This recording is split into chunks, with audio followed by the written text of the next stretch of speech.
Good evening, everybody, and welcome to League of Europe Formula 2 Season 7, Round 12. It's the finale, everybody. We're going to be racing around Bahrain. We've had 22 races this season. We've got a three-way title battle to come. Hopefully it lives up to its billing. I am joined by, as always, or as last week, XL RJ, who I'm reliably informed has worked out all of the permutations to come, even those involving the pole position, and then we'll have another assessment after the sprint. But how are you doing, RJ? I was doing very well 2 hours ago, until I had to do a load of putting in numbers and stuff. It feels like an actual day job. But I'm doing very well. I'm looking very much forward to this finale in Bahrain. And Bahrain was one of the openers to last season, so it's weird to have it at the end, but it always produces quite good racing on this game in general. So looking forward to it, and the title battle is going to be very interesting come that feature race. It is indeed. So you mentioned numbers. Well, let's go through some of them. QVR Campbell leads the championship with 347 points. There's a 9-point lead over Ariel Nathan, who currently sits in second place with 338 points. The long shot outside contender is QVR Verstappen with 314 points. So he is 33 points behind. There's 46 available, 18 for the win in the sprint, 25 for the win in the feature, 2 for pole position, and 1 for fastest lap. So no driver is home and dry or even out of it yet. All three very much in with a chance. Let's talk favourites who we're feeling for tonight. I am not a betting man, so I wouldn't dare put money on any of them. But I think Campbell's going to have enough just to sneak over the line here. His last 12 races, he's taken 10 podiums. That's feature and sprint included, of course, including wins at sprint in Monza and the feature before that. So where would your money be? Where would your hypothetical chips be put in this battle? I've said it for a few races now that the only person that seems to be able to stop Nathan is Nathan himself. And I think that's the case again today, because I've just looked back at last season and he won and came second in the 2 races in Bahrain. Campbell not on the podium in either.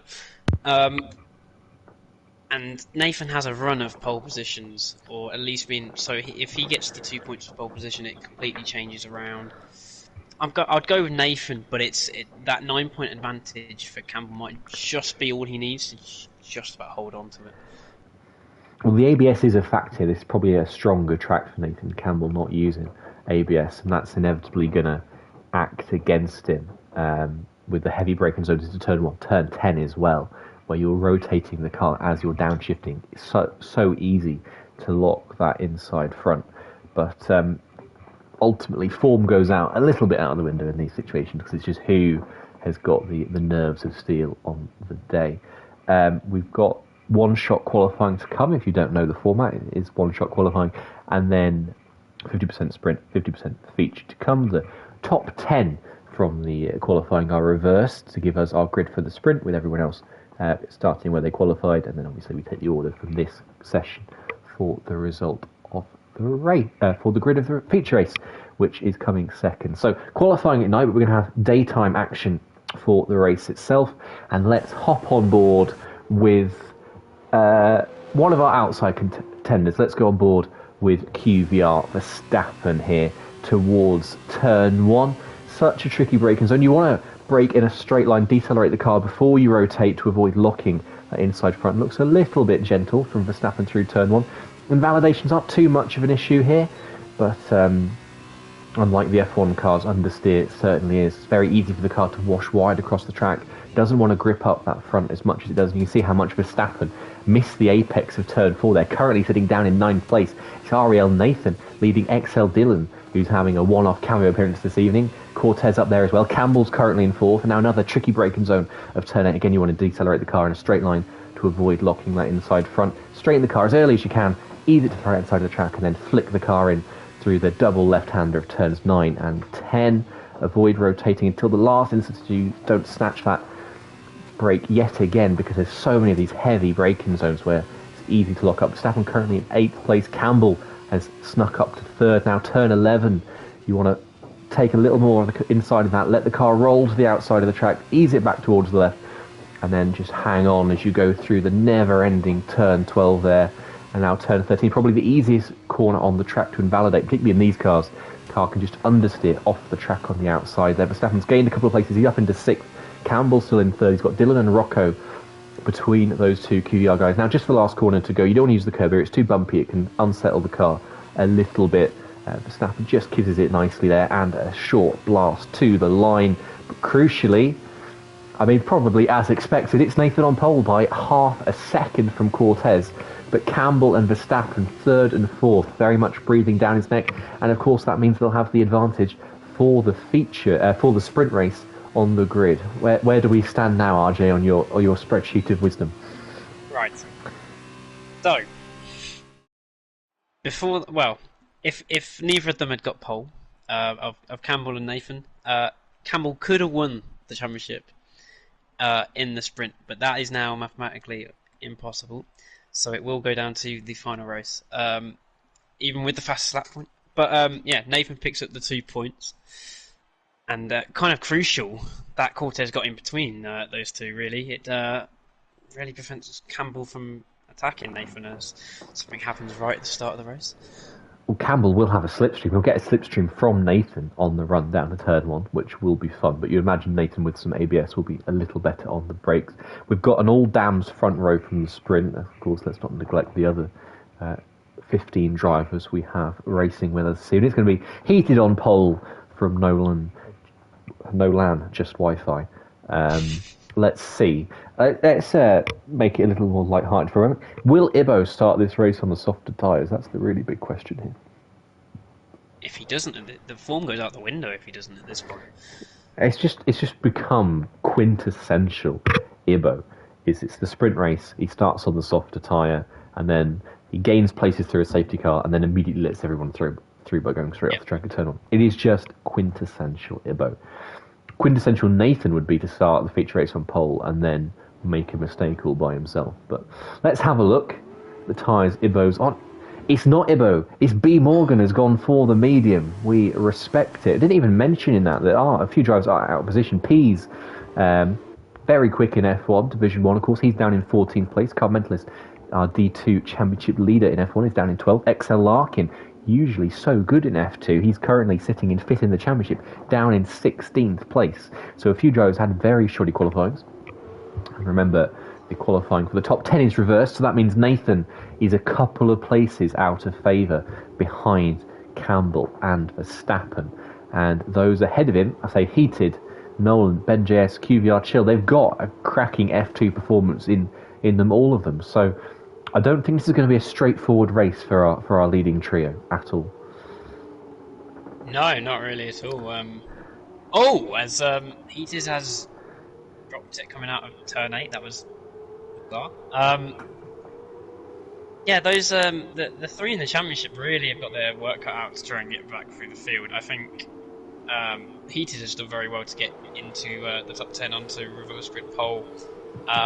One person who was hyping themselves as a lot, well, not a lot, but they definitely said they were very quick around here, is Ben JS in 3rd.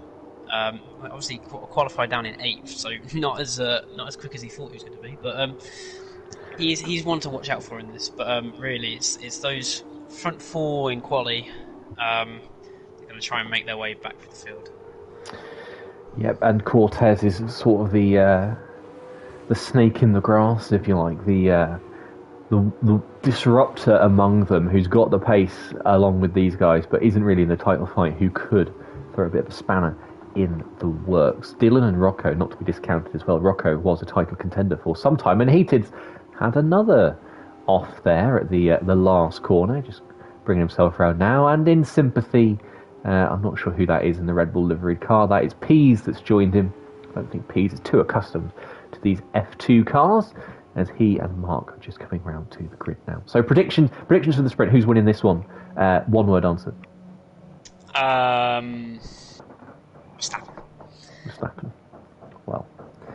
sure he'll be buoyed by that vote of confidence from you. He's the outsider in the championship. He needs to maximise his good grid position relative to the other two. So we've had, as I said, 22 races all season. We've now just got a couple to go, and those two will settle it. It can't be decided right now in the sprint, but it will certainly play a massive factor if the lobby fancy starting. Who is that we're waiting for? Pease is stuck at the back of the grid, just as I was hyping up the start of this race. Does he fancy moving that car at all? This is a new one on me. Never seen this one before. He's just... It's almost like he is on the grid, but he's just not. He's just stuck in neutral. If this is the case, we could have a rerun of qualifying, because obviously you can't do custom grid for the sprint, given the nature of the format. So we will just have to wait and see if there's any kind of restart inbound, or if Pease is just being a nuisance here. And Pease has left the session, so we'll just have to see. There's been no sign of a restart yet. Will his car advance? I think not. I think we could get a full restart incoming, just to add to the tension. Oh no! Oh, we are going. Are we? No, I've gone to a black screen. I've also gone to a black screen. Pease is... Oh! We are underway.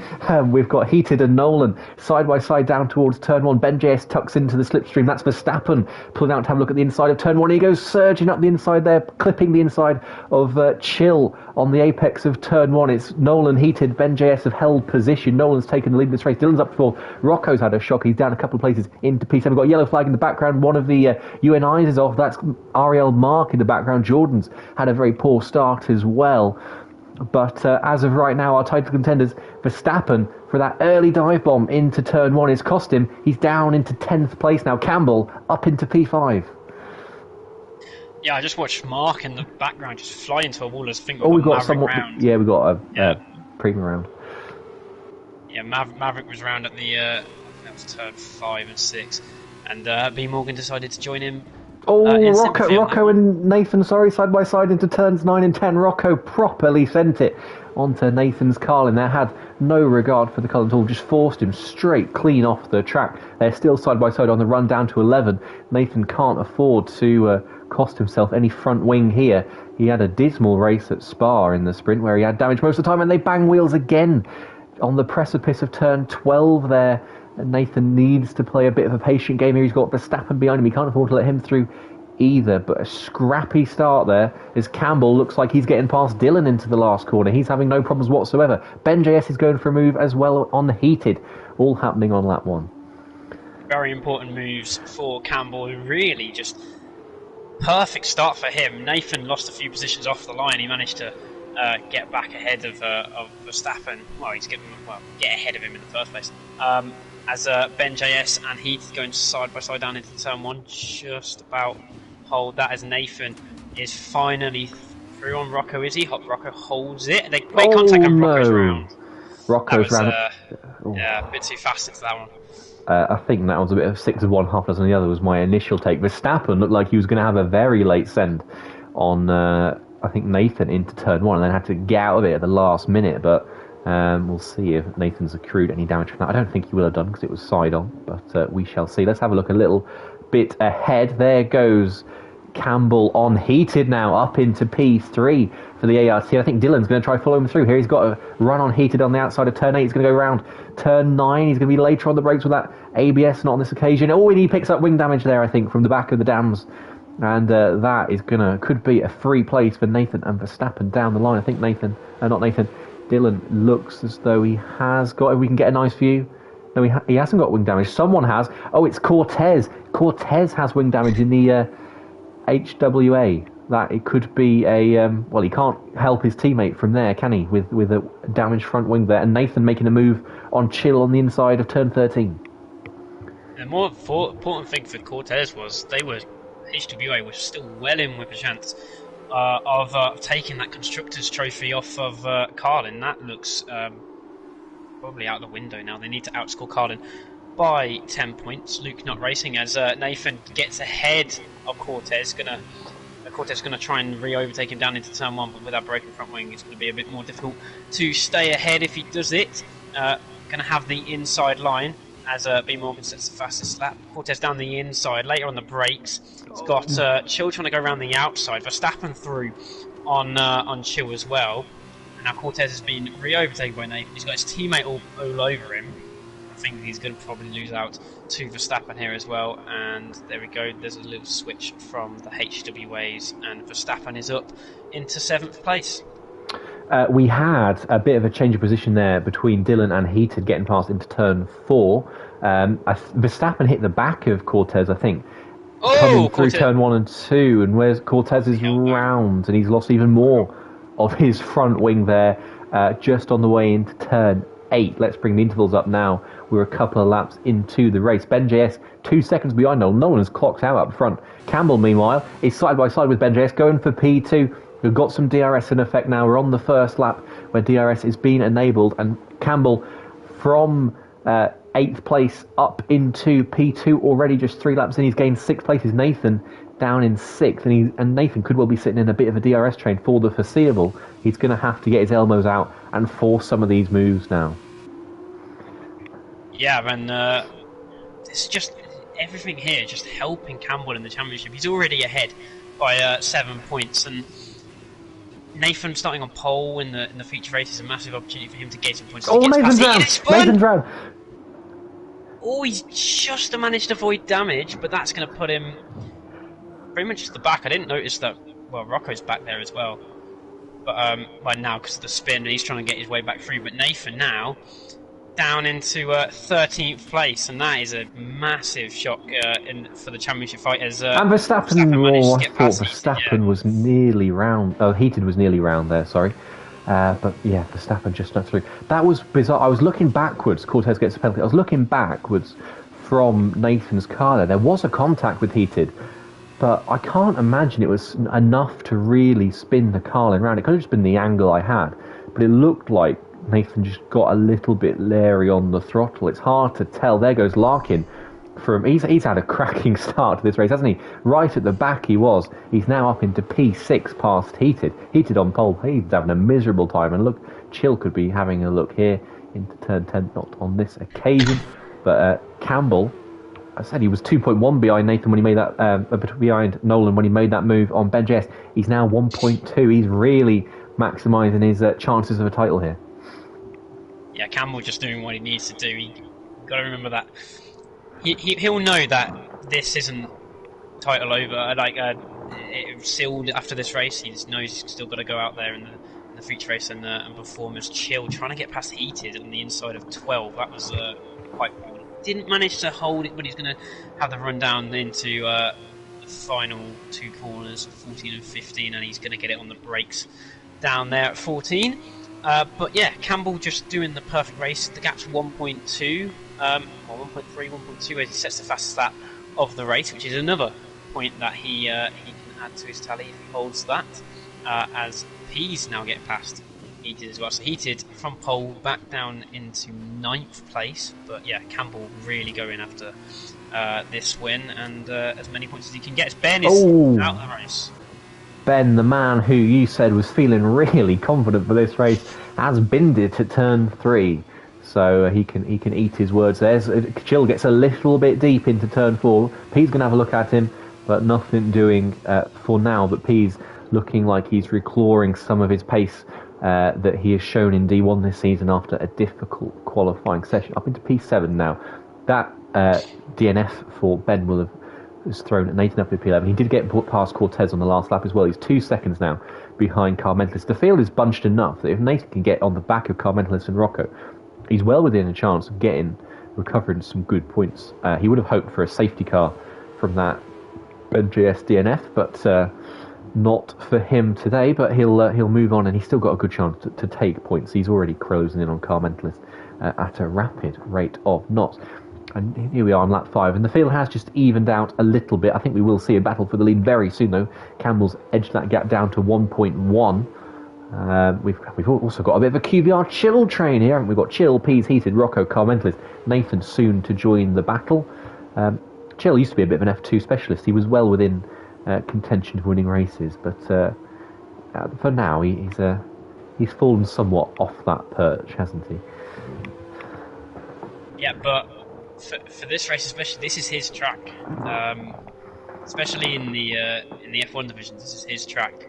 As Nathan does the fastest lap of the race again, really pushing to get on the back. I just want to say, Nolan's pace at the front, even though Campbell is catching it, is very impressive. He's managing to... Well, in the last lap, the gap only came down by about 0.2 as Nathan picks up a 3-second penalty. So that's not helped him. He's not going to lose anything behind, as we have Cortez out of the race now. Is that going to be a safety car? Because that is... It's a pretty similar place, just on the other side of the track. Might just avoid... Yeah, I think it's just far enough off. So no safety car for that one, I think. Nathan will be kicking himself about that penalty. So typically an easy track to avoid penalties on. You only got a couple of danger zones. Turn 2, 3 is one where Nathan would have picked up that penalty. The exit of turn 13, as mentioned in qualifying, is another. The last exit, the last corner, if you're being really sloppy. But it's very hard to cut here, and it's difficult to run wide because of the nature of some of the curbs.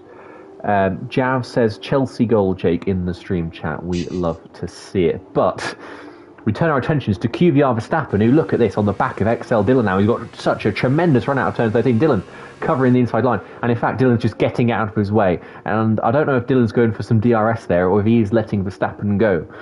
But if he's letting Verstappen go, it's not something I like to say. I don't know how you feel about this, but I don't like this policy of I don't want to get involved in the title fight, so I'll just stay out of the way. If you stay out of the way, if you let people through, you are inadvertently affecting the title, and that is exactly what Dylan has decided to do. If you let the title... Verstappen just slid the back end up there. We did really step out of him. In the middle of turn 1 as well, that's very bizarre. We've got Campbell very close to Nolan. It's not going to happen into turn 4. But yeah, just back to my little rant. If you get out of... I think someone's gone off in the background there. That's that's Rocco in the high tech there has had a spin.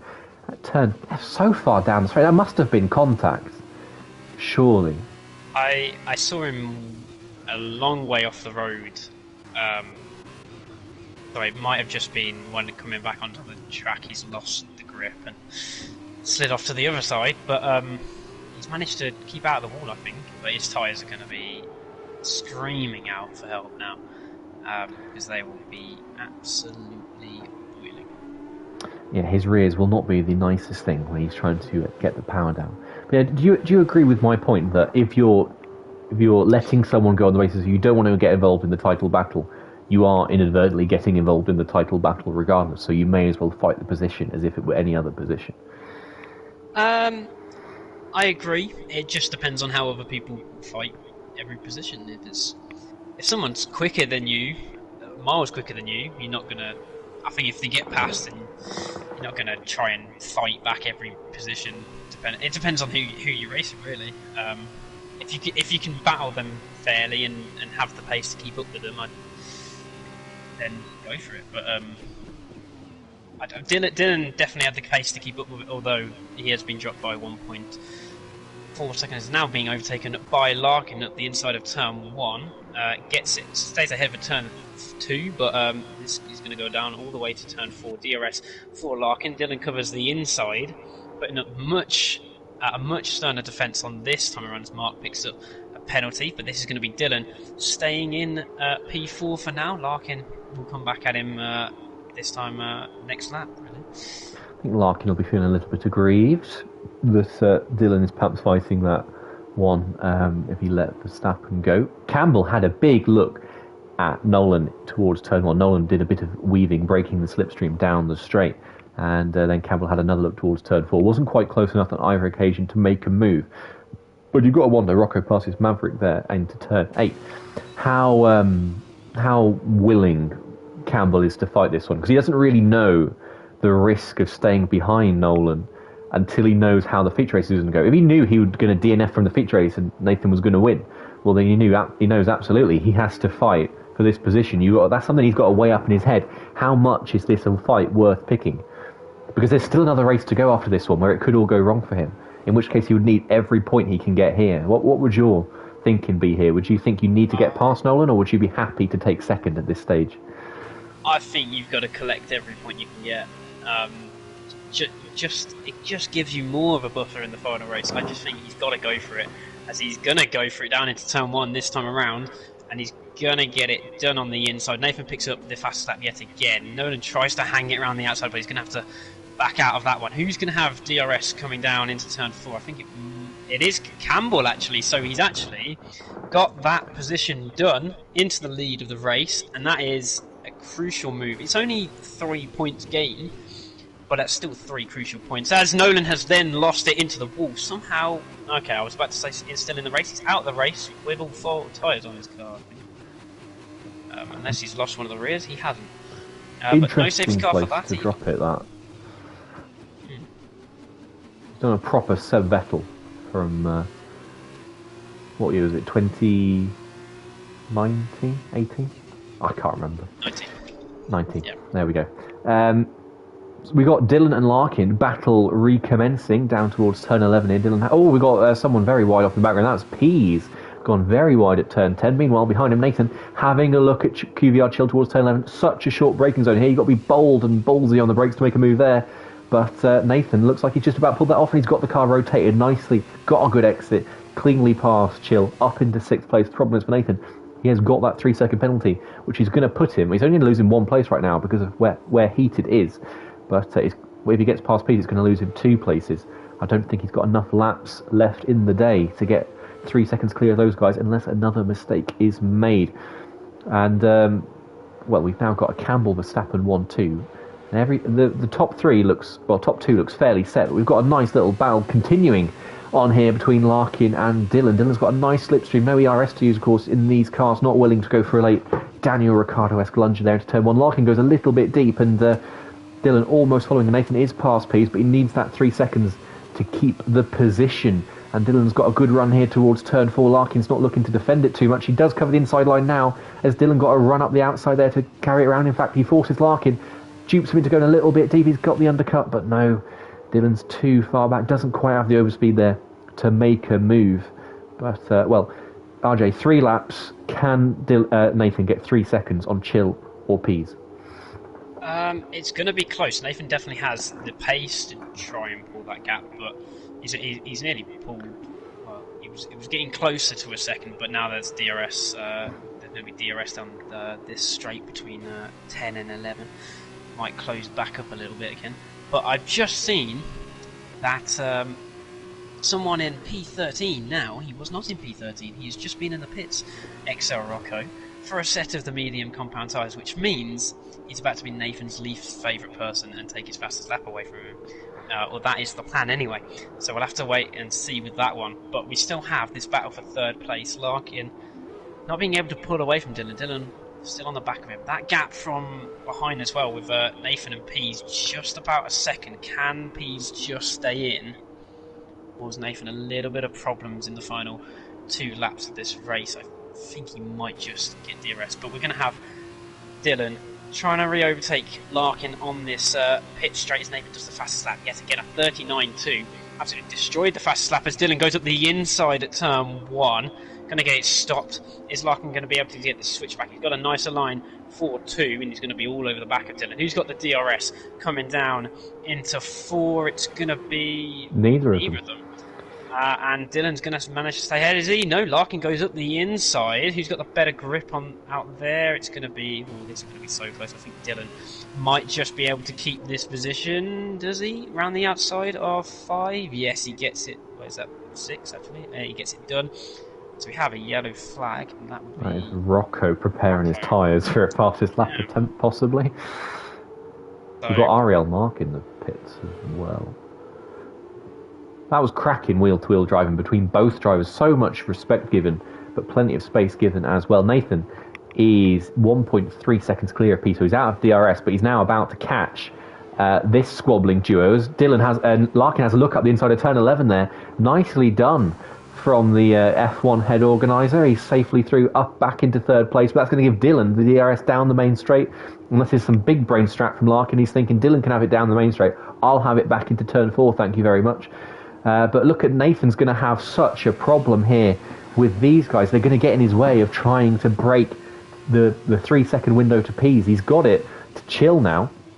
3.7 ahead of Chill, but the gap to Pease is the crucial one right now. We've got another yellow flag that is heated, going slowly, I believe. Made a mistake at turn 13. So here we go. Nathan's going to get double slipstream here, behind Dylan, behind Larkin. Is he going to go for a move on both of them? Surely he's got to here. Out the inside in turn 1, it's 3 wide. He looks like Dylan's got the outside line. Larkin just says, go your own way, and lets them both through. Not interested in getting involved in that battle. And now Nathan's going to have a second crack at getting past Dylan up to turn 4. Here we go. Dylan's going to cover the inside line. Nathan's got a clean run round the outside of 4. We've got someone spun at turn 7 there. Nathan can't get past Dylan.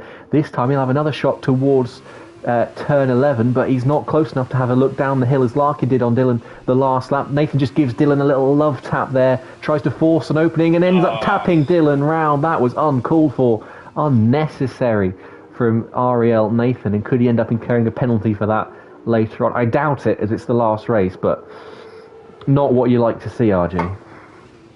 Yeah, it's all a bit. I mean, Dylan went a bit wide into, I think it was 6, at the top of the hill, and then it all just started from there. Got a bit on the curb, and Nathan's just hit him as he started to slide. It's a difficult one to call, that one, as Rocco does set the fast lap of the race. Didn't see that one coming, and it has now absolutely gone to us pretty much a halt at turn 1. And has let Ibo through, I think, so on the final lap. But we are about to have our race winner across the line, so I don't know if you want to take this. And it is going to be QPR Campbell. He takes 18 points, and he's going to extend his lead from 7 points to 25 across the line. Nathan's going to claw some of those back. I think he's going to take 12 back, as that takes the gap down to 13 points, I want to say. You are the man with the spreadsheet. I'm sure you can enlighten us. Verstappen keeps his hopes alive. He's in second place. Takes it to 14 points. It's 13 points for third place. Verstappen keeps his hopes alive with a P2. He takes 15 points from this race. Larkin is third. Nathan is in fourth. Chill fifth. P6th. Not bad for him. Dylan on seventh for that last lap spin. Carmichael's eighth. Heated ninth. Maverick 10th. Jordan 11th. Ibo's going to come across the line some way distant in 12th. B. Morgan in 13th. Mark in 14th. Rocco in 15th. So the gap was 7 points. Campbell extended that to 25. Nathan clawed 12 back. Yeah, so it is 13 points. I was right the first time. 13-point lead for Campbell going into the last race. And what did you make of that? I have to say, I found it quite thrilling from start to finish. One thing Nathan definitely does is makes things very entertaining. One thing he doesn't do is make it very easy on himself. And him coming back through the field once again, as a few of the most of the sprint races this season, he's done something and had to fight damage or come back through the field. And fourth place, we'll see what happens with Dylan, but as he said, last race of the season, Dylan's not really involved in anything. Probably won't even report it, so he'll probably get away with that one. But not the race he needed, but 13 points is definitely doable. I think you have to say it is. I think there's every chance that this could swing. If we have a look at the points available for the feature, it's 25 for the win, 12 for 7th place, plus a point for fastest lap. So 13-point advantage for Nathan, and he would win on countback with the number of wins he has. If he wins the race, Campbell needs to finish at least 6th or 7th with the fastest lap. I think I am right in saying. If Nathan is second, I think that means Campbell needs 8th. If Nathan is third, Campbell needs 9th. No. Yeah, ninth. There we go. We can talk about this in a sec. Let's recap the results. Campbell wins from 8th place. He makes that his 11th podium in 13 races. Back-to-back sprint race wins for him. He's now won the last 3 rounds. Verstappen second. Larkin in third from 16th on the grid. Meteoric rise for him. Nathan is fourth. Recovers well from that spin. Chill in fifth. Pease in sixth. Dylan in 7th, Car Mentalist in 8th, Heated in 9th, Maverick 10th, Jordan 11th, Ibo was 12th, Rocco plummeted to 13th but did take the fastest lap and denied Nathan a point in the process. B. Morgan in 14th, Ariel Mark in 15th, Nolan in 16th, Cortez in 17th, Ben JS in 18th. Nolan did actually say in the stream chat that Campbell took him out. So that was the reason for his DNF up at turn 4. I didn't see that, but I don't know if you did. That was slight sarcasm. It does look, turn 4, like the kind of place where one just tends to drop it on by oneself. But So, do we want the absolute definitive permutations? Yes, the definitive permutations. So the constructor's title is wrapped up as Cortez failed to finish, and Verstappen only outscored Nathan by 3 points. So they needed to outscore by 10 just to have a chance. So Carlin have won the constructors. In the Drivers' Championship, Verstappen cannot win. Now it is mathematically impossible. He can still finish second, but he would need to win with Nathan no higher than 14th. And Cortez's round, just to interrupt you, yeah. Cortez has spun at turn 4 in typically Cortez fashion, typically Portuguese league racing fashion. Yeah, I saw that in the background. For the championship, if Nathan wins, Campbell can be no higher than, well, on countback. Well, actually, no, because Campbell has now won a race. I think he now has. The countback situation is confusing me. I think he now, because he has more second places, he is ahead on countback. If Nathan wins, Campbell can finish 7th and still win. So he needs to finish outside the top 7, and it only decreases from there. So Nathan really needs to win and have Campbell outside the top 7. With fastest lap, Campbell finishes 7th. Nathan wins by a point. But that we'll get to that at a later point. Yeah, the sprint race is looking like it was extremely costly for Nathan with that either mistake or that tap from Heated, whatever it was that caused that spin on the last corner. It has put a severe dent in his chances, but you can't just blame Nathan for that. You've got to credit Campbell for going on and winning the race from 8th on the grid. He did what he needed to do in those opening laps, got those places made up. We've not even spoken tyres. Everyone on the medium, apart from Verstappen, Heated, Car Mentalist and Larkin, who are all on hards. So Verstappen doing something a little bit different here, maybe to cause some disruption in favour of his QVR teammate, or maybe to help Cortez, his HWA teammate. We shall see. So, got the last car coming position. That's Ariel Mark in the background there, sporting the Mexican flag today. But it's Cortez and Nathan on the front row, and Nathan once again is your pole sitter. He needs to win this race. He needs Campbell lower than 7th. We've got 5 lights on, and for the final time in this F2 season, we are underway. Nathan looks like he got a good start. Same goes for Campbell. Rocco had a great start as well. He's already ahead of Verstappen on the drag down to turn 1. Cortez blocking off Campbell's assault there. Campbell won't be wanting to get his nose too dirty. He goes for the inside line.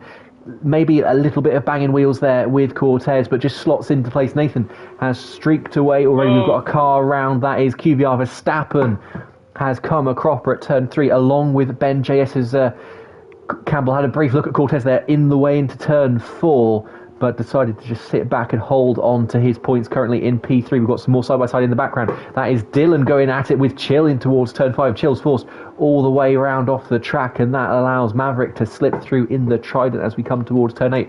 Verstappen is off again. Oh, sorry, Heated is off at turn 5 there. But Nathan's done what he needed to do so far, but he needs something to happen behind him for Campbell. And Campbell looking in a really good position right now. Yeah, that turn 2 incident, I think they were 3 wide, Ben, Verstappen and Dylan.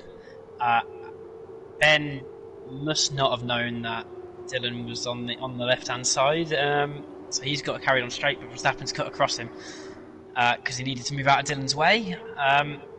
And those two have kind of just got... Well, yeah, Verstappen clipped the front of him, went round. Ben, not much happened. He was towards the back, but he didn't really cost it. Well, he cost him positions. That was about it. I don't know if he's... It doesn't look like he's got damage. But yeah, that was what happened there. So, as Cortez all over the back of Nathan. Cortez had an amazing run at Nathan into the last corner. Could have probably sent it and then decided not to. Nathan going all the way over to the extremities of the pit wall to break that slipstream. And if the game could give us a nice camera angle, I would appreciate. We've got some side-by-side in the background in towards turn 1, I saw. That is QVR, Chill, and B. Morgan side-by-side. Pease and Larkin as well, as Pease goes off the track there. It is a 3 wide with B. Morgan and Larkin towards turn 4. Larkin fancies none of that, and Pease and B. Morgan will go side by side, will they? And I think B. Morgan might have a little bit of damage there. I just spied on his front white end plate. He has indeed, it's completely missing. And Pease nips through into P10. Larkin again had a good first lap. He's up 4 places from 16th on the grid. Mark's gained a lot as well from 18th up to 13th, buoyed by Verstappen and Heated's misfortune so far. Ben JS as well, of course, having that spin. They're still going on behind Car Mentalist there, but up ahead a gap, a bit of a splinters formed between Dylan and Maverick, and I think I see someone very wide off the track in the background. That's Maverick taking, well, not even an esports line, just a sandy line there down towards turn 11. And I wonder, do you think Nathan's going to do a bit of a Hamilton Abu Dhabi 2016 situation here and try and back Campbell up into those behind him? He's got to try something, to be fair to him. So he could do, but the only thing is he's then risking losing the positions himself, and he needs to win this race, really. And Cortez is all over the back of him. He's going to have DRS next lap, but he's just risking a lot by doing that, and he's not backing them up loads because he can't. The pace of Cortez Campbell is quick enough to make him have to run a bit quicker than he would probably like to if he was doing that. So he's not really, he can't really do it really at the moment. Cortez has DRS, but not use it down. Can't really get any closer down this straight. But the pace of the two behind him, kind of forcing him. I wonder if Nathan feels like he can let Cortez through if need be, in a Schumacher-esque way, deal with Campbell himself, and then go and re-overtake Cortez. Here comes Cortez round the outside of turn 8. That's not normally an overtaking place, at least not round the outside. Nathan seemed willing to allow him the space. Cortez has another run towards turns 9 and 10 here. I think not really wide enough to fit 2 cars through there, unless your name is NSX Connor. And now we've got a dash towards turn 11. Nathan letting Cortez just stick in his slipstream there. We've got a nice 6-car train. Heated has again died at turn 7 for the second time this evening. The top 6 are all in very close company. Nathan, Cortez, Campbell, Rocco, Nolan, Just Wi-Fi. Maverick is causing a queue of cars there through turns 11, 12 and towards 13. So it's very much a 6-way battle for the win. It's going to be a strategic battle as well about when do you come in. It's lap 3, so you can pit from the end of this lap, but of course 13 laps to go. We had it in the sprint, but still a long run, a long distance to go on the hard tyre there. Cortez, for the first time, has DRS down the main straight. Yeah, I don't think... I think we might be seeing pit stops from about lap 5 onwards, maybe lap 4, but we'll have to wait and see. Cortez not quite close enough to do anything down into turn 1. This train has kind of reformed itself. There was a little bit of a gap between Campbell and Rocco, but that is kind of closed back up now. Real gap is from Maverick down.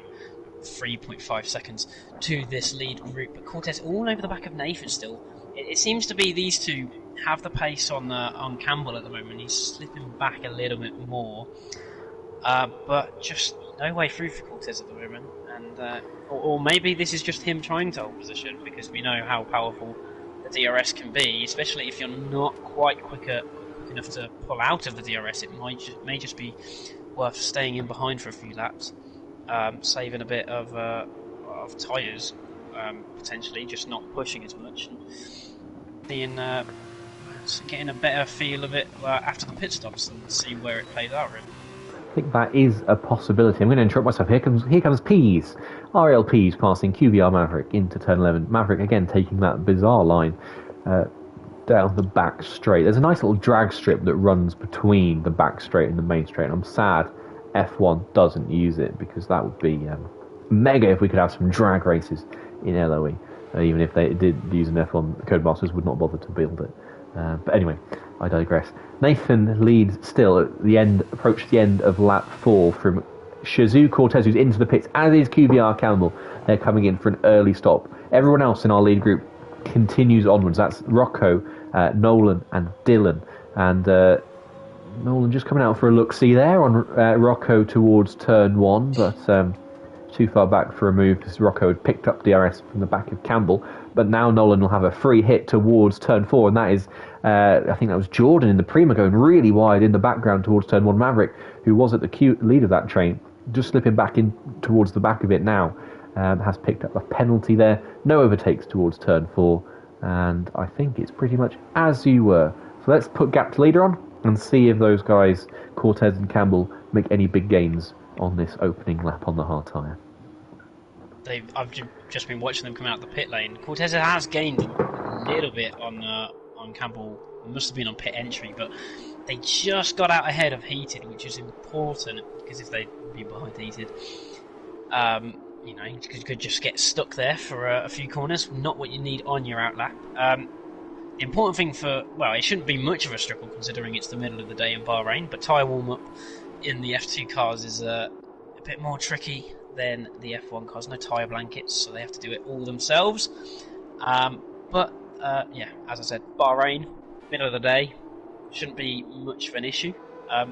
But just need to see, really, are they gaining very much on Nathan? That is the important one, as Cortez is miles off the road there, taking that Maverick line. We shall call it that from now on, the Maverick line, a line for Mavericks. And Rocco, Nolan and Dylan all coming into the pits now, as has Nathan. And I think Nathan did go for it on that last lap. Penalty for Nolan speeding in the pit lane. I don't know how he's managed to do that and not hit Rocco, unless he did hit Rocco coming in. The gap from Cortez to Nathan is what we need to keep an eye on. There's going to be a front wing there I saw getting ready. And I think that is for... Who is that getting a front wing change that I've seen? It is... I've got no idea. Someone got a front wing change. I'm not too sure. Oh, it was Ben JS.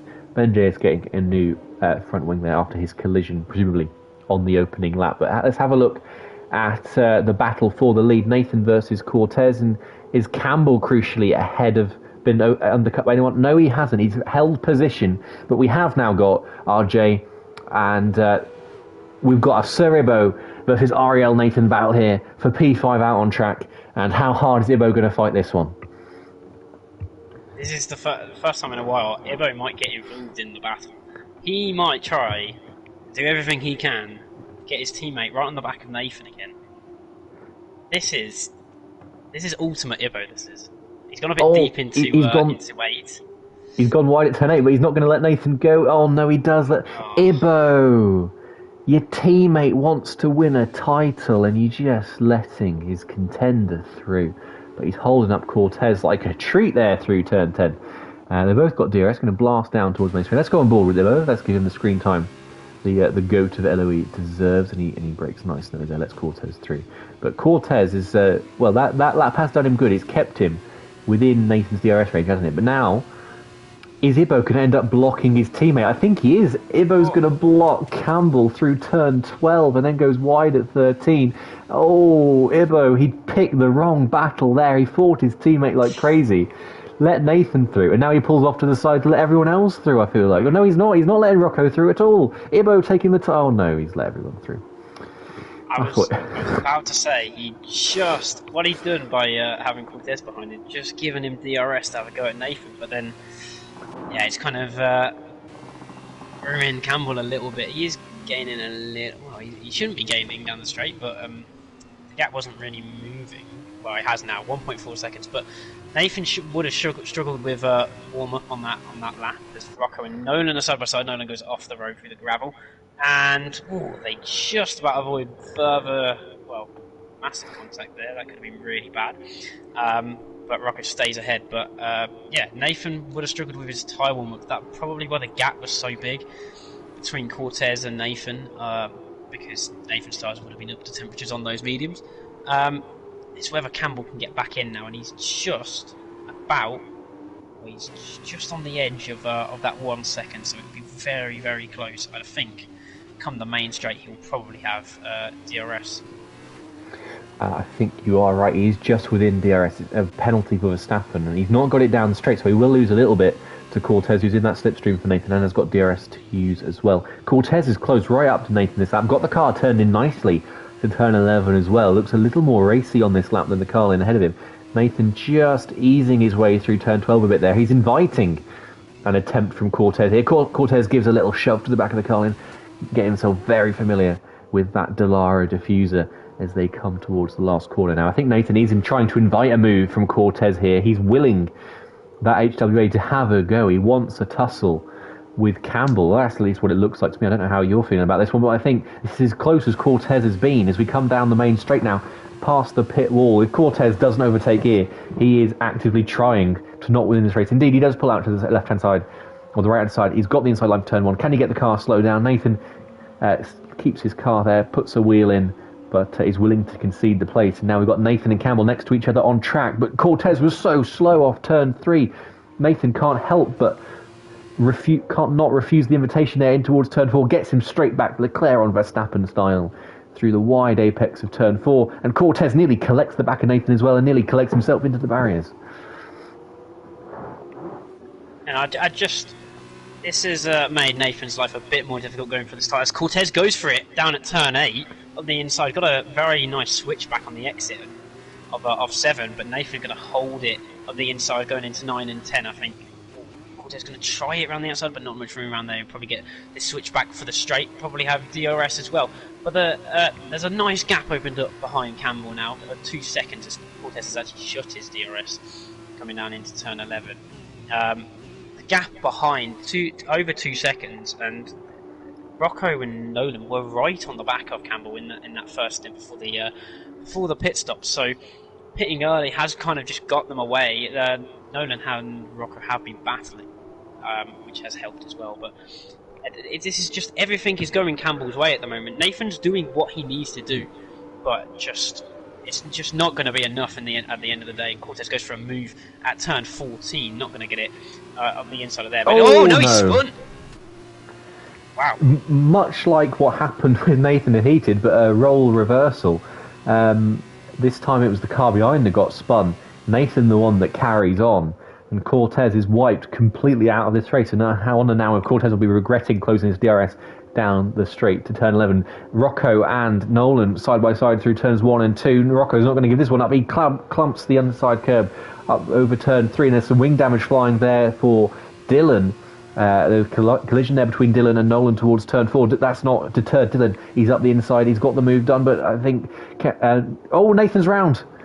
Wow. Nathan's dropped it at turn 4. I'll just quickly come back to that battle, and Nolan did get ahead. He got the better exit out of 4, but Nathan, for the second time today, has dropped his car in. He's got front wing damage, and I think, can we say, with 7.5 laps to go, that Campbell has just won this championship?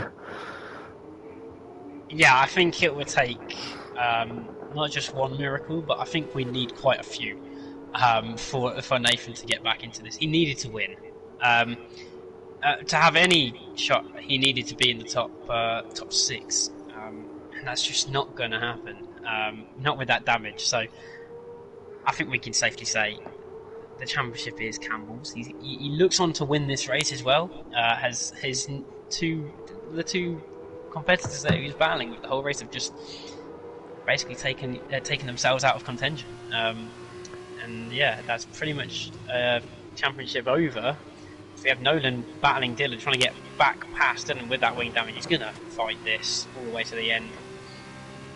But they both have DRS, which is the only problem Nolan has. He's going to get the slipstream off Rocco as Dylan is pulled to the inside. Dylan going to squeeze him to the outside as much as he can onto the brakes. Dylan got that one, held that into turn 1. Nolan going to have another look down into turn 4. Got the DRS as well. Nathan picks up a 5-second penalty for speeding, and yeah, he's going to drop right to the back of the field into 17th place. As Dylan defends again, so he's doing pretty well at defending without half his front wing. He's doing a cracking job. Nolan was weaving down straight towards the last corner, almost as if out of frustration, like, let me go, man. You've got damage. But as I would tell Gary Donegan, I'm not going to let you through just because I've got damage. And he tries to send it there up the inside of turn 8. Dylan's too wise for that. Gives Nolan a little shove as well for good measure, and then reclaims the inside line for turn 10. Nolan's going to go for this back. NSX Connor on the RELP style. He is not in a good mood with Dylan at all. He's through into 5th place, but Dylan, these guys will not be happy with each other one bit if they have any care for where they end up in this race. It's given Rocco the chance to break away though. He's 1.1 seconds clear now of Nolan. Up front, Campbell is very much in a controlled situation. And if he wins this race, he will have won the sprint and the feature of the same round. Pop quiz, RJ. How many rounds has it been since the driver last did that? You caught me at a bad moment because I was looking at the standings, but I can tell you there's been none this season. Would you like to have a gander or guess at a number for me? Last year in comments in the pits. It will be Nathan from last season, but I have no idea when. It will probably be about 15, 16 rounds ago. 18 rounds ago. It was Nathan, you are correct, round 5 at Zandvoort. No one else has done it in the last 2 seasons, and I was glad Nathan did it last season because I didn't want to have to look back any further than that midstream. But he's got a 2-second lead over Rocco, which is pretty stable right now. Dylan's not giving up on the 3rd place, at least on track, because he's staying with Nolan really well, even with that front wing that's had a bit of a bite taken out of it from their earlier duel. Nathan's going to get another battle with Ibo, though. He's 4.3 seconds behind the LOE stalwart, and they're going to resume hostilities. I say resume hostilities. I don't think Ibo has ever been hostile with anybody, but I can confirm that when Ibo does decide to get aggressive, he gets aggressive. Dylan, 0.3 per second behind Nolan to turn 11. Nothing doing this time. This is where Dylan will really suffer. These long radius corners where it's not quite flat, where you really need the front end to bite into the track. The car's just going to walk away from him a little bit. We are on reduced damage, so the effect won't be quite as strong as it would be in F1. As Nolan drops it all by himself there on the exit of turn 13. Dylan says, thank you very much, sir. He's through into 3rd place, 2 seconds behind his teammate. And he's got 7 tenths to the good ahead of Nolan. One driver that's had a very excellent few races, a couple of races today. P's currently up in 5th. I think he finished 4th or 5th in the feature races. We have, I think is that Cortez round? Yes, I think it is actually, as Nathan has got past him. But P's up in 5th, and he was about there in the feature race. If you remember at the start of the sprint race, sorry. If you remember at the start of the sprint race, he was out of the session. He had to leave the session because he was glitched in a certain. So he had to join back mid-session and managed to get back up there. And in this race, I think he started 14th. He's right up the sharp end again. He's done excellent to get back through the field. 9 places gained so far, and he's on the back of Nolan and Dylan in this battle. So it'll be very interesting to see if he can get through. We've also got Larkin in behind him, who started 60th. So these two from the back of the field, as he's probably going to get past. He's boxed in really behind Dylan, so not much he can do as Nathan picks up the fastest lap of the race. Larkin going up the inside. That's 3 wide down into turn 11. Dylan forced out of that, really, and now down. He's lost 3 positions in one corner. As Larkin is going to gain all 3 positions in one corner. No. Oh, and that's P's still in the race, but yeah, that was not how you wanted it to end at all. Nolan just got a tank slapper on there, I think mid-turn 12. Easy for the rear of the car to let go there. He just couldn't control the swerve. Didn't slow down in time. Smacked into the side of Pease, who you, a commentator, cursed there by saying what an amazing race he's had. Front wing end plate missing for Pease, and he'll have to come into the pits or stagger on to the end of the race. He's coming into the pits. Nolan continues. I think Nolan's still got a full front wing. So the fact that Nolan has come out of all this, damaged 2 front wings, managed to keep his own intact. He's having a very eventful race. I wouldn't dare suggest blame for anyone in any incident, but the fact that Nolan's come out of both with his front wing intact, good luck for him. Maverick comes into the pits and retires. He was in the middle of turn 1 on the last lap, quite literally in that little triangle between turns 1 and 2. I tell you what, 4 laps to go. It's immaterial to the result of the championship, but Rocco is catching Campbell. He was 2 seconds behind, he's now 1.6. Yeah, Rocco, very, very quick around this track. This is a bit more reminiscent of his early season form. To be fair to Rocco, he was in contention until he missed... he missed Monza 2 weeks ago. And before that, he was right in the fight. He was within about 40 points, I think. He missed Monza. He only scored 12 points last week in Spa, so that was kind of championship over. But his pace all season has been very good. We've got a Pease, Verstappen, Cortez and Nathan battle for 13th place. Out of the middle of nowhere. Cortez is out. Just got a side swipe from Nathan, and we've got a virtual safety car. And just as we jumped onto this battle, between 4 really quick drivers from Eloise. It's a full safety car. We've got a full safety car. Wow. Still doesn't change the championship, but and Campbell has just passed it. So I don't think they're not going to catch up to the safety car before it comes into the pits. The safety car is going to stop where it is on the exit of turn 3, because you need 2 laps. The game requires 2 laps of racing. But they're not going to catch up to the safety car in order for it to go in. So we're only going to get 1 lap of racing. Campbell will catch up on lap 15. It'll go in at the end of lap 15. We'll have 1 lap of green flag action on lap 16. Carmentalist pits. Not sure why, because he's only got 1 lap to catch up to the safety car, which I don't think he will, or catch up to the snake, which I don't think he'll do. Because obviously they're held to a delta. Campbell can go as fast as the delta. Carmentalist can't catch up. Can he? Because he's limited by the delta, same as Campbell is, until Campbell catches up to the safety car. So, interesting decision. Nathan's coming into the pits as well. He'll serve his 5-second penalty, but again, immaterial. I don't think he's going to catch up. But gives Rocco a chance, though, for the win, as it does for Larkin, who is on the medium tyre, it's worth noting. Yeah, it definitely puts the win under some sort of threat for Campbell, but he won't care at this point. He knows where Nathan is. They're probably in a party together, so he probably knows exactly where Nathan is, because Nathan will have been shouting it. But safety. It was the last lap, really. The safety car could have come out, and it's a weird position we're in because he did just overtake it. So that is. Nathan nearly got lapped there, actually. Not far from being lapped by Campbell, so that would have been interesting, because it doesn't let lapped cars through on this game either.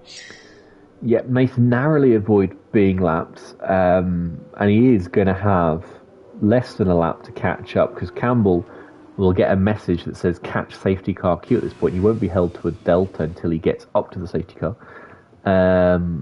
So we'll see how much this snake catches up. But as you can see from the track map there, we've got quite a spread. We've got the top 5 that are all at the safety car. Chill will join them, as will the trio of Ben, Mark and B. Morgan. Jordan in the second, pretty much behind as well. Heated in Car Mentalist, I imagine, will catch up. Pease, Verstappen, I don't think will. The same goes for Ibo. Ibo and Nathan definitely won't. Because, well, for them to catch up, Campbell would have to do them a service of going extremely slowly down that last straight, wouldn't Yeah, and I don't think he's going to do that. I think he'll just get on with it. It's not going to affect him if they catch up or not. Yeah, I want to make the point that crash at the corner safety car kind of sums up Cortez's season. Starting on the front row and out of the race, causing the safety car. So it? Sums up what I've seen so far. Yeah, he's had a few moments where he's been on the podium, actually converted his qualifyings, but yeah, there's been a lot of crashes as a safety car in this lap. Yep, and I said I thought Heated and Cummins will catch up. I don't think they will. I'm not even sure Jordan will. As I said, it depends how slow Campbell's going to go. He's got no incentive really to wait for them. He could just follow the safety car around. At this point, he could put it into a wall and he would still win this title. And you have to say, with one lap to go, it's worth noting he has won this title through sheer consistency in the second half of the season. He's on course for his 12th podium in 14 races, his third win in 4 races. He has very much come from behind through typical consummate consistency to win this race. He's going to get the ball rolling for this last lap of the season because, as we know in Formula One, you only need one lap to have a motor race. Here goes Campbell. He's got a 1-second lead over Rocco. Rocco is distantly behind. It's going to be Larkin that's going to challenge him into turn 1. Nolan's going to have a look as well down the outside here. Rocco happy to give that place up, gets a little tap for good measure from Nolan, who in turn gets forced almost wide in turn 1 by Dylan there. I confused myself. I was on board with Dylan. It's Nolan who got forced out. There goes Rocco defending from Larkin, getting the place back into turn 4. Campbell very much run away with this. Now he's 1.2 seconds clear. Larkin forced onto the curb there, but Rocco stoically defending P2 right now, and Dylan and Nolan are hoping to pick up some scraps. Neither sending up the inside of turn 8, but Nolan will. He goes right up the inside of Dylan there, hits the back of Larkin, slows the UNI down, and are we going to see some kind of move here into turn 10? And Dylan tries to go for Larkin, collects himself. Dylan, mate, that was completely your fault, I'm sorry to say. You've had a bit of a mare there. We've got Dylan trying to jump back in the action. He's ahead of Heated. And Car Mentalist has suffered. He's only just caught up to the train. Pease and Verstappen are going at it into turn 10. But have we got any other battles just for the end of this race? We've got B. Morgan close to the back of Ariel Mark, potentially. He's going to jump up into 4th place by virtue of all of these penalties that we've got going on. We've got Car Mentalist and Heated there side by side through turn 13. No quarter given between those two. Heated had a horror show of an event starting from sprint race pole. And Pease and Verstappen still going at it through turn 13. Campbell is going to win this race, and in doing so, he wins the championship. But the breathless action behind him continues right to the last. But it's QVR Campbell. He won the sprint race. He's won the feature race. First man to win back-to-back races in the same event since Nathan at Zandvoort last season. And he is your Formula 2 champion. Rocco defends from Larkin narrowly for 2nd. B. Morgan is in 4th. Ben JS recovered well to 5th after that start line incident. Ariel Jordan is in 6th. Dylan in 7th. Heated 8th. Mark 9th. Car Mentalist 10th. Nolan, after an eventful affair, is in P11. P's in 12th. Verstappen in 13th. Nathan is going to come home. Our word is distantly in 14th place. 30 seconds behind Verstappen, with Ibo just behind him. And that, as they say, RJ, was that. I was going to make a point of, for only the 2nd time this season, Nathan hasn't scored points. And then, Chill crashed out. So, kind of put that one to bed. But, it's been a great season. Campbell, as you said, just won it purely on consistency. Nathan has been a step ahead of everyone in qualifying, but in the races, Campbell has just always been there at the front. Early in the season, he picked up a lot of damage in races, and second half, he's just come on pretty much every race. He's been on the podium. I think only 2 or 3 in 8 rounds where he hasn't been on the podium, and therefore he wins the championship. Do you want to take us through the results just while I get our championship contenders into the party? I do. Okay then. So Campbell wins to wrap up his championship season. 2 wins in Bahrain. First time this season. First time since what track did you say? Zandvoort. Zandvoort for Nathan last season, as he won the championship. We have Rocco finishing second. Very good race. Started his championship strong. Finishes it strongly as well. Larkin in third. B Morgan in fourth. Ben said he was really quick. He finishes fifth. Jordan in sixth. Dylan seventh. Heated eighth. Mark in ninth. Commentalist in 10th. And then we have Nolan, Pease, Verstappen, Nathan and Ibo in the points. And then out of the race we have Chill, Cortez and Maverick.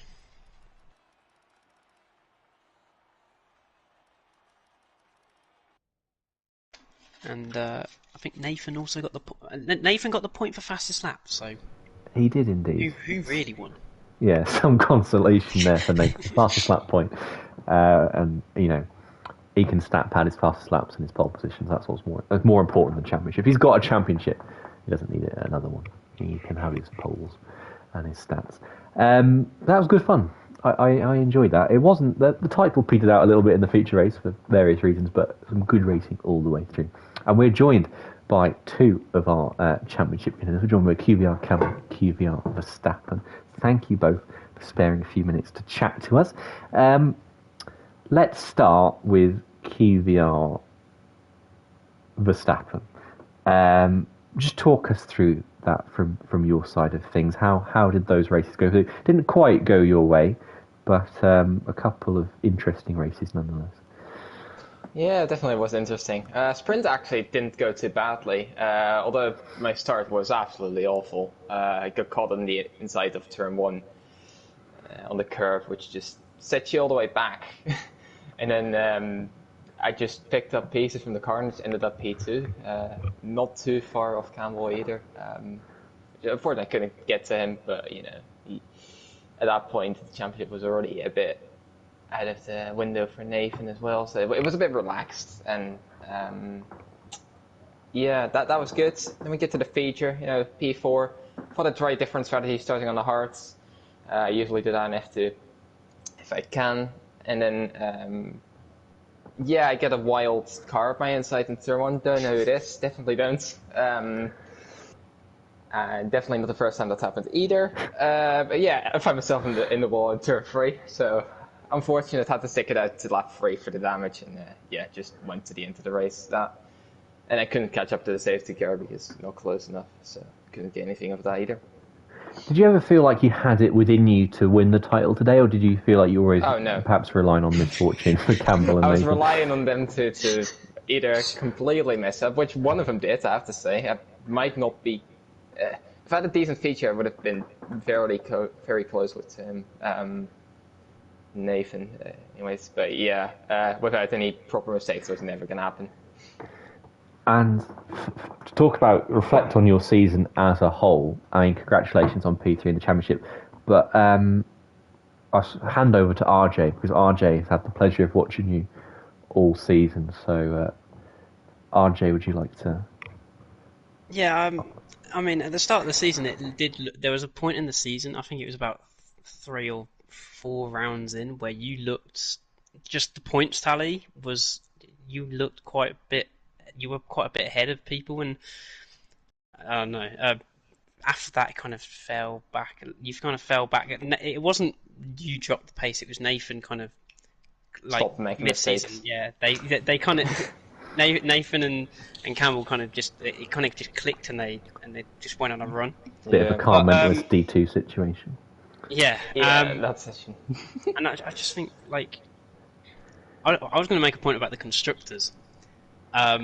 You were 58 points coming in, and it did look for a point, especially after qualifying, you had a chance, and with Luke not being there, you had some sort of chance, but did you ever think, same with the drivers, did you ever think that was realistic?